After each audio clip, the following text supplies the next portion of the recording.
Olá, me chamo Natália Guerra, sou dentista em Caxias do Sul, no Rio Grande do Sul, sou certificada pela Bros em odontologia do sono. Nesse Gotas de Sono, eu vou falar sobre bruxismo de vigília. O que é bruxismo de vigília?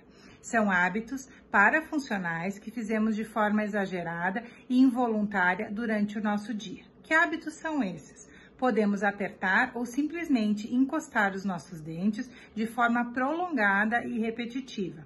Como também podemos contrair os músculos da face, mesmo sem estar apertando os dentes. As principais causas do bruxismo de vigília são o estresse e a ansiedade. Como saber se estou fazendo bruxismo de vigília? Através da autoobservação.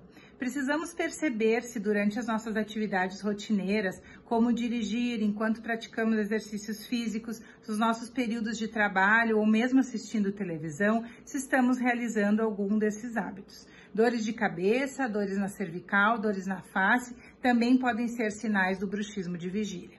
O bruxismo de vigília tem tratamento, ele é multiprofissional, então comece a se observar, esse é o caminho. Muito obrigada e tenha um bom dia.